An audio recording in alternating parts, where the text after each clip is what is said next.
Добро утро, почитувани гледачи. Добре дојдовте и во денешното ново издание на емисијата Фактор здравје. Денеска се одбележува Светскиот ден на здравјето 7 април под покровителство на Светската здравствена организација. И токму на овој ден се промовира подигнување на свеста за здравјето на луѓето ширум светот, но во исто време и препораката дека секој од нас и поединечно и како заедница и колективно треба да внимаваме и да се грижиме за сопственото здравје во времето во кое живееме, во кое навистина има бројни заболувања и се повеќе се зголемува бројот на луѓе кои што заболуваат од одредени болести. Треба навистина здравјето да ни биде приоритет, да работиме на превенцијата и соодветниот третман. На тема диабет и инсулинска резистенција, утрово во Фактор здравје разговараме со професор доктор Милчо Богоев, ендокринолог од приватната здравствена установа, специјалистичка ординација по интерна медицина и ендокринологија, професор доктор Богоев. Добро утро и добре ни дојдовте. Добро утро, благодарам. И на самиот почеток, честитки и до вас и до сите здравствени работници за денешниот Светски ден на здравјето. И ни кажете ли барем во неколку реченици за значењето, важноста и мотото на овој ден? Овој ден е одбран не случајно, туку е одбран бидејќи на тој ден во давнешната 1948 година е званично оформена Светската здравствена организација, која што се уште до ден денеска функционира и е активна. Целта на Светската здравствена организација пред се е замислена во тоа да дава насоки на владите, на државите и воопшто на популацијата во светот за правилно однесување, разбирање на основните болести, посебно заразните болести и посебно хроничните болести, со тоа да владите ги прифатат тие насоки и постапуваат према тоа, значи да бидат унисони во третманот и разбирањето на болестите. Инаку мотивот на мотото на секоја година се менува. Денешното мото јас ќе се обидам да го преведам на македонски, колку ќе успеам не знам. Значи среќен почеток и убав здрав почеток и убава иднина. Така би било. Ова годишното мото. Да, мото на Светската здравствена. Да, денеска е баш денот и мислам на сите колеги да пожеламе успешна работа. Така. Во хроничните заболувања и диабетот, за жал секогаш во големи размери од година во година, ќе зборуваме токму за диабетот веднаш по првиот блок реклами. Ќе ги поканам и нашите гледачи да не следат и до самиот крај. Повелете, јавете се и поставете прашање за проблемот кој што конкретно на оваа тема го имате, за да добиете совет и препорака.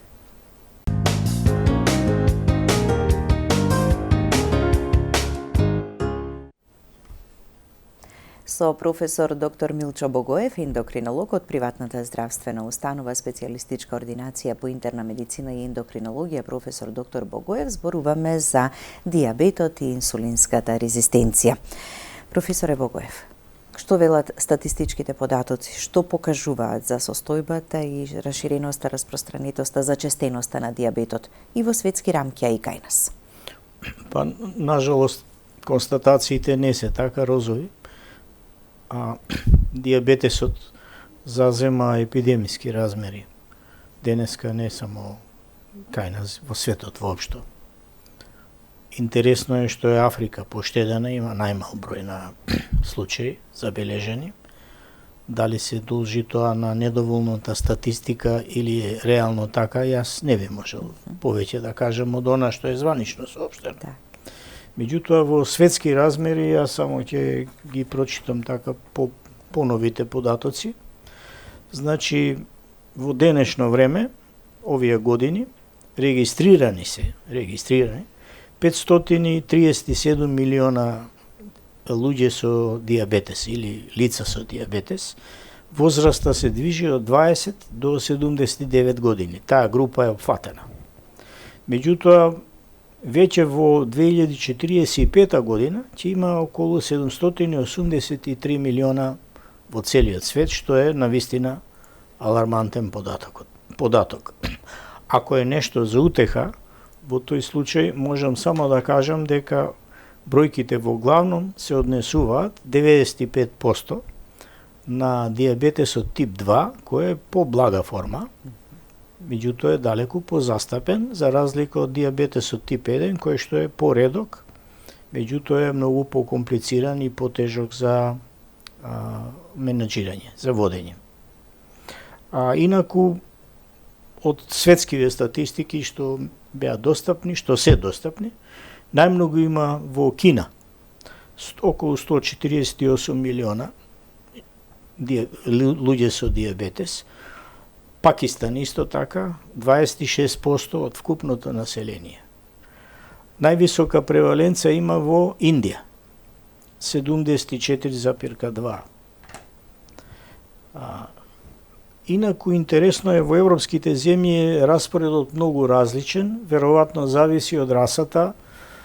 Не можам да зборувам за генетската предиспозиција, бидејќи генетиката кај диабетесот е многу несигурна и недоволно испитана и прашање е на време кога ќе стасаат првите поекзактни податоци. Значи, најмалку диабетес во Европа има во Литванија, Естонија и Ирска, кај што преваленцата е негде околу 4%. За Соединетите држави има различни податоци, јас не би се упуштал, меѓутоа она што званично стои за Соединетите Американски држави е дека таа е водечка причина за смртност во тие држави. Так. Токму заради нели сериозните компликации по здравјето кои што потоа диабетот ги прави или може да ги направи. И покрај тоа што таму има добра, одлична здравствена служба и ги има сите лекови кои што се на располагање денеска. Инаку типот 1 е, јас ќе можеби ако дозволи времето да кажеме за поделбата на диабетесот, класификацијата, значи типот 1 тоа се јавува од самото раѓање па негде до 25-35 година, најчесто на живот, обично во детската возраст. Значи во најмногу тип 1 има во Соединетите држави, во Индија, Бразил, во Британија, Велика Британија, исто и во Германија. И сега сликата во Европа е доста шарена. За наша жалост, ја го објавувам она што е, ќе го кажам она што е званично објавено за Македонија. Значи 11,4% од населението има регистрирано со диабетес. Најточни податоци има за Шпанија, кај што е извонредно висок процентот, е негде приближно околу колку кај нас, негде 10,6%. Малта е исто 10,6%, Германија многу високо, 11,5%, Србија повисоко од нас 11,9%, Црна Гора 12%, Босна 12%. Значи тоа се податоците кои што званично се објавени на сајтовите. Се разбира, бројката се менува. Недиагностицирани, кои што или не сакаат да се пријават или не знаат, најмалку уште 1/3 од споменатите бројки во најблаг случај. Така да болеста зазема навистина епидемиски размери и треба на време да се детектира и што е најважно, како и во самото мото на Светската здравствена денеска организација, рано да почне со терапија, да се свати многу сериозно.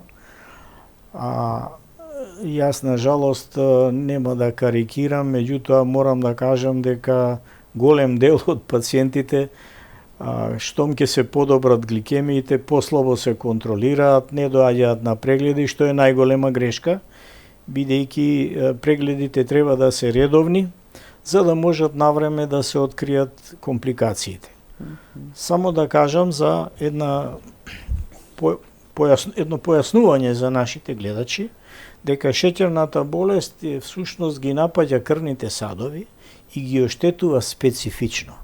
Има една материја која што се таложи во крвните садови и тоа само кај шеќерната болест. Таложењето е во главно може да биде повратно во почетокот доколку се стабилизира и одлично регулира шеќерната болест, понатаму стануваат неповратни. Брзината со која што напредуваат промените на крвните садови зависи и од видот на болеста, односно од карактерот на самата болест и од третманот кој што пациентот го применува, а најмногу од тоа колку сериозно го сваќа. Само да напоменам кои се тие крвни садови кои што страдаат. На прво место ќе почнеме од редоследно, нали? На прво место тоа се мозочните крвни садови, мозочни изливи, мозочни удари и така натаму, со трајни или катастрофални последици. На второ место очите, и дека една од најчестите причини за слепило покрај глаукомот е дијабетесот. Да се одиме подолу, срцевите крвни садови исто така извонредно многу страдаат, заедно удружено со промени на крвниот притисок кој што често пати најчесто е покачен кај крвниот шеќер и обично бара комплицирана, односно мултипла терапија. Да одиме уште понатаму, промени на бубрезите кои што се извонредно тешки и завршуваат со дијализа во многу случаи. И на крај да ги споменам долните екстремитети, нозете, али многу чести се познато е и промени во крвните садови, посебно на подколениците, со потешкоти и болки при движењето. Исто така и со промени на прстите на стопалата, кои што може да се јават или од носење на тесни чевли, или од лошо неспретно сечење на ногти, или едноставно сами по себе, кои што захтеваат долг третман или најчесто и ампутација. Така како што гледате еден доста шарено лик и комплициран систем на оштетување на самиот организам. Затоа велам дека пациентите треба почесто да се контролираат, да си водат пред се сметка за самите себе, да го дотераат крвниот шеќер во некои пристојни, да не речам нормални вредности. Така, значи регулирање и контрола, така, на шеќерот во крвта, меѓутоа и многу дополнителни проверки, така, секогаш на јас би апелирал, добро што ми спомнавте, значи најважна е така наречената самоконтрола. Тоа значи дека пациентите треба самите да се контролираат, да имаат апарат за мерење, домашен апарат за мерење на крвен шеќер. Не да чекаат на 3 месеци или повеќе да ја одредат средната вредност на шеќерот, кој што е еден статистички податок ориентациони. Меѓутоа, секојдневното или да не речам често мерење на шеќерот, посебно наутро, на гладно и после оброк, 2 сата, 3 час после оброк, се исклучително важни за самите пациенти. Јас не би било поштено да не споменам дека е тоа една од понепријатните методи, бидејќи захтева често боцкање, кое што не е нити пријатно, нити баш сосема безболно, кој што пациентите сепак го користат, го прават.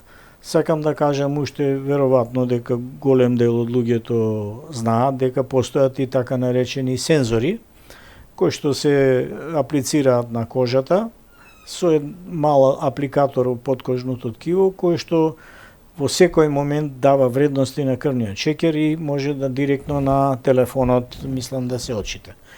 Меѓутоа, пак за волја на вистината морам да кажам дека не е се и при тие сензори така розово и убаво како што изгледа, бидејќи секоја направа има и добри и лоши страни. Пред се прашањето на сензорите е, мислам, сепак во цената која што е доста висока, бидејќи самиот апликатор мора да се менува почесто, на 2 недели или како зависи од апаратот, кој што не е ефтин за репродукција. И второ што денеска повеќе се обрнува внимание на тоа што Овие сензори го мерат не крвниот шеќер, него шеќерот кој што се наоѓа во поткожното ткиво. А за разлика од обичните лентички кои што се користат многу одавна, тие директно го мерат шеќерот во самата крв. Така да, како што гледате, се има и добри и лоши страни. Во секој случај, единствено сакам да нагласам дека треба шеќерот да се мери често и редовно. Така, да. Кога веќе ќе биде диагностициран диабетот, така дека имате веќе диабет. Или сомнеш. Или сомнеш. Така, добро. Имаме гледач на линија да го слушнеме прашањето. Добро утро, повелете. Добро утро. Добро утро. Поздрав до вас, до докторот. Ви благодариме. Едно прашање, прво, повеќе прашања ако може. Ајде. Дали постои, односно, што е разликата меѓу диабет и инсулинска резистенција? Добро. Дали постои начин на диагноза за инсулинска резистенција?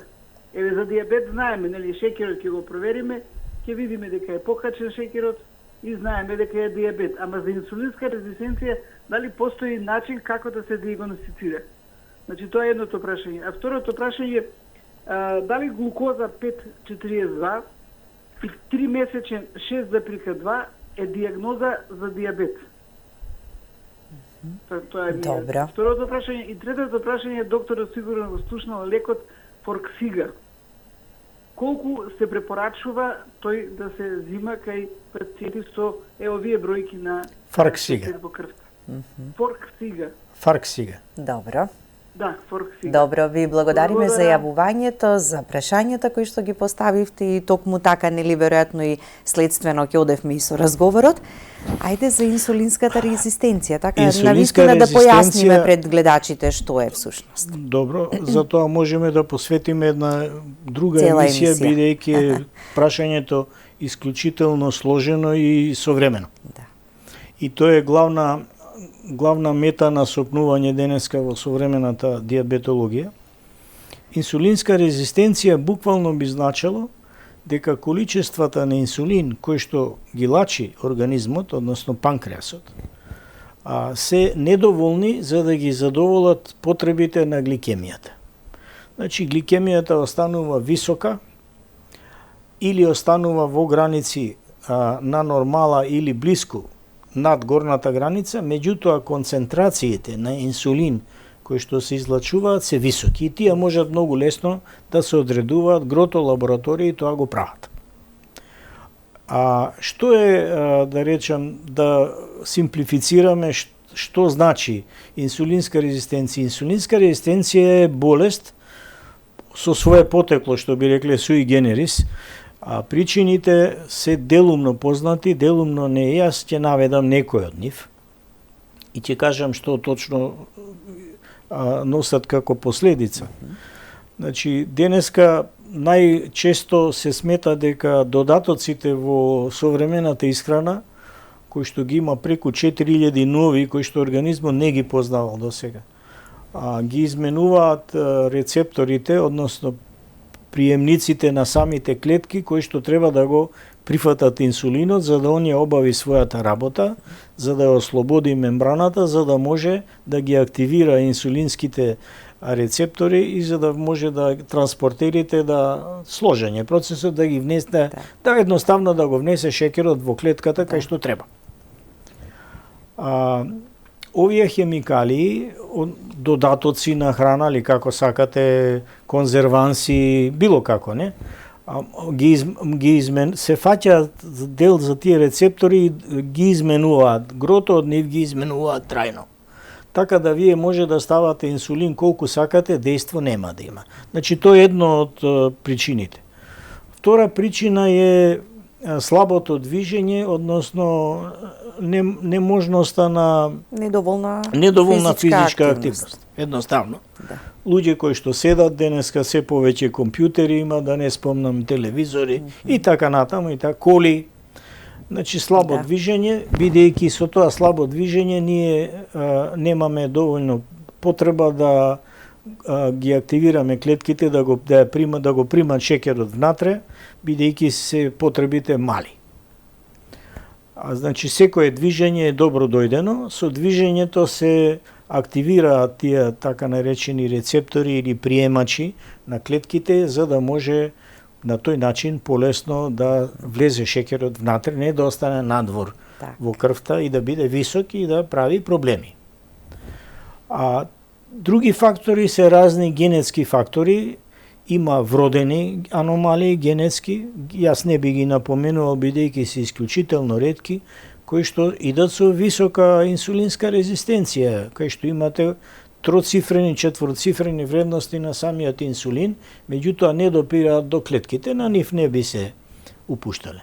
Диагностиката на самата состојба е, јас напоменав, едноставна, можете во било која лабораторија да одредите инсулинемија или С-пептид, во зависност од тоа и да се направи доколку е таа висока, а шеќерот нормален, во тој случај би советувале да направат тест на оптеретување со 75 грама гликоза, меѓутоа 3 дена пред тоа треба да консумираат околу 150 грама јаглени хидрати, за да биде тестот валиден. Има протоколи кои што треба да се запазат пред да се направи. Најчесто протоколите не се кажуваат, бидејќи едукацијата е на многу ниско ниво кај нас, така да тестот може да биде лажно позитивен или пак лажно негативен. Па никогаш ќе треба и да се повторува така за да се потврди. Бидејќи ја зачнавме темата, да кажем кои се последиците на инсулинската резистенција, зашто некој ќе рече па што, ете имам вишок инсулин и никому ништо. Не е така.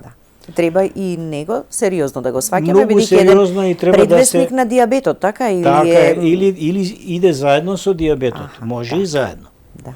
Значи инсулинот е најчесто потребен за две работи, за мускулите и најмногу за масното ткиво. Колку повеќе имате инсулин, вие во тој, како при инсулинска резистенција имате високи вредности во крвта, во тој случај масното ткиво се храни.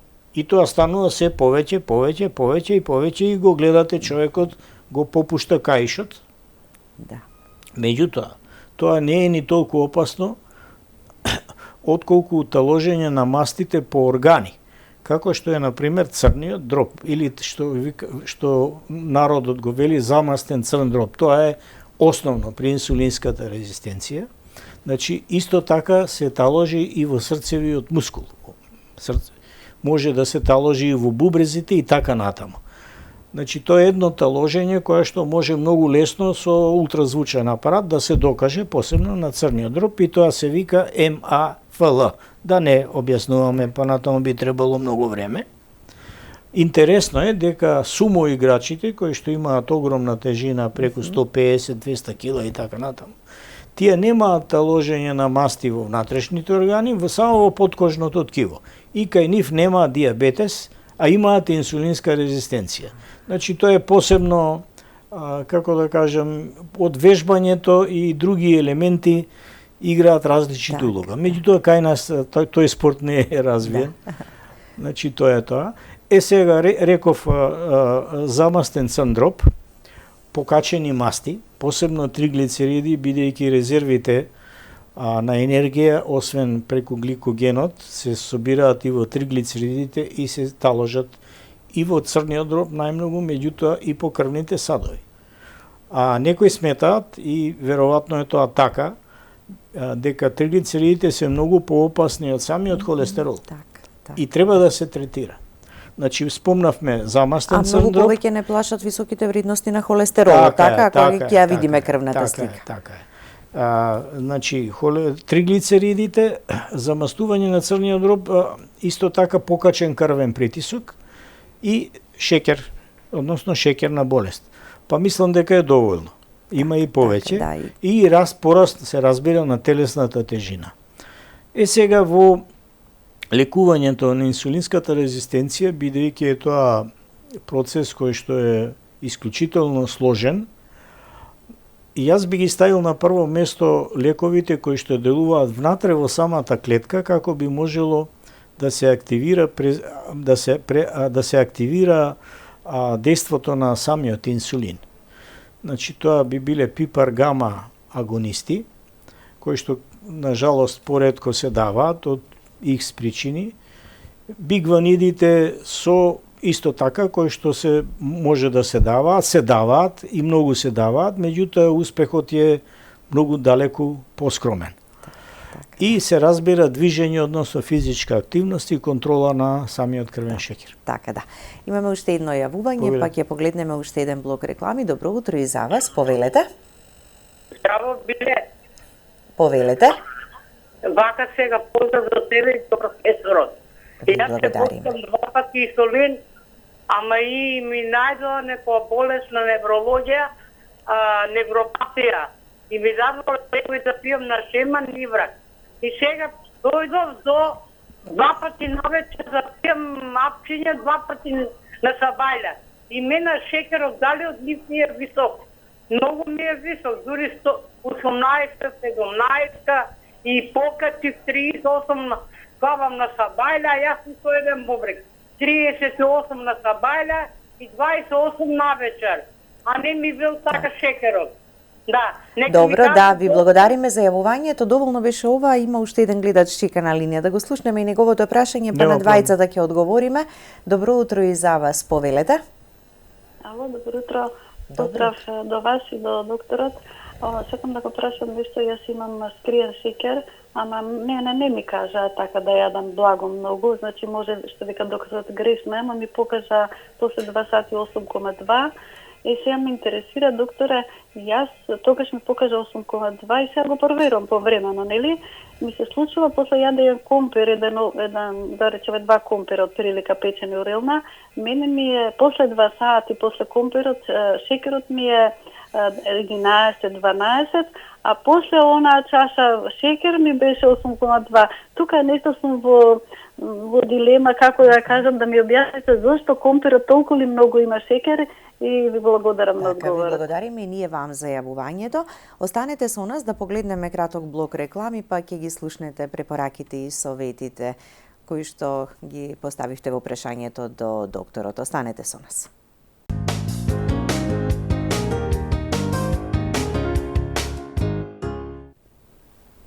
По блокот реклами продолжуваме да ги дадеме одговорите и советите до гледачите, иако времето ни е кратко, ама барем нели суштината ќе упатиме до нив.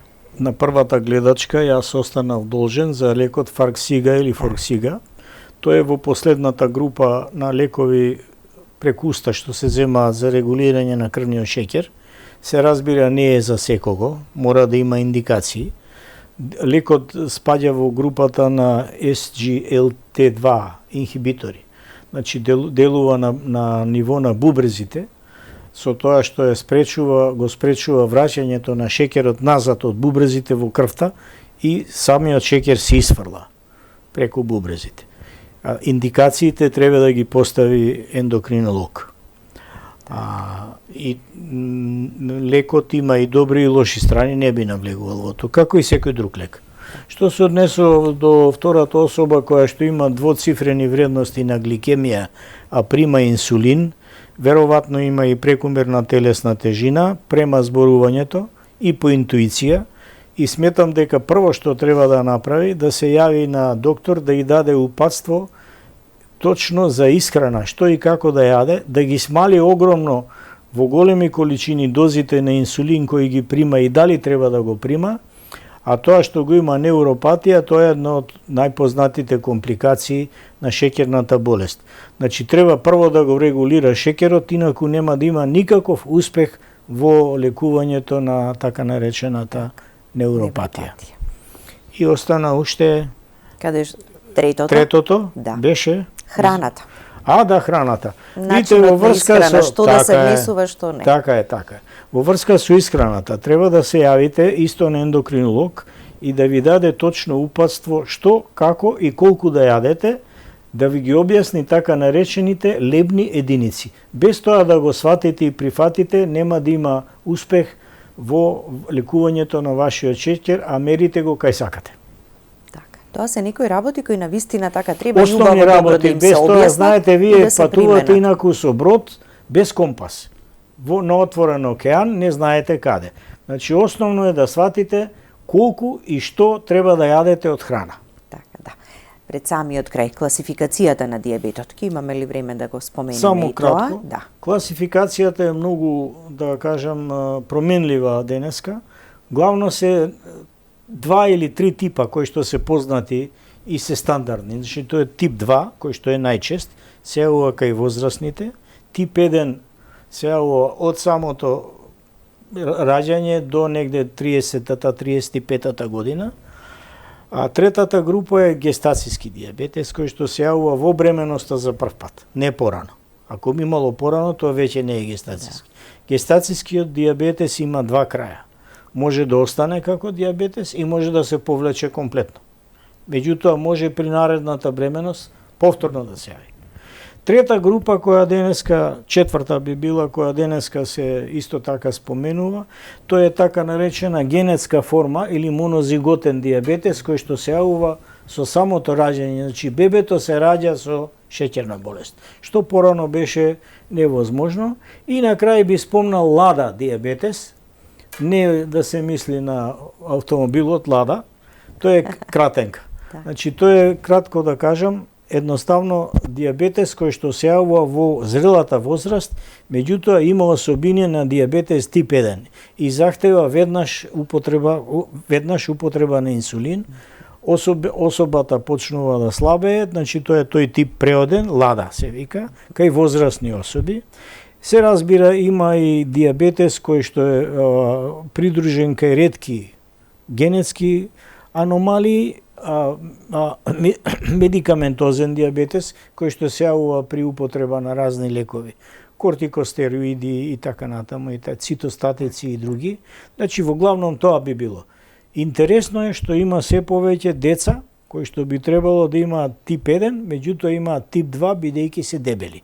Како што гледате, се е тоа доста флуидно. Меѓутоа, типот 1, 2 и гестацијски се најстандардни. Тие се основните и главните, така, а веќе и нови, нели, класификации има, се да, воведуваат. Би извеле заклучок од сето ова дека пред да се дијагностицира дијабет имаме можност нешто да смениме во предијабет состојбата, така? Така. Физички да сме активни, добро здраво да се храниме, да ја намалиме тежината и ред други работи што може да ги примениме за да не дојдеме до дијагноза дијабет. Така е, така. Тоа што кажавте, тоа не би додал ништо повеќе, бидејќи тие се основните работи. Така. Ви благодарам за гостувањето. Во следна прилика повторно се надевам ќе имаме можност да разговараме. Да.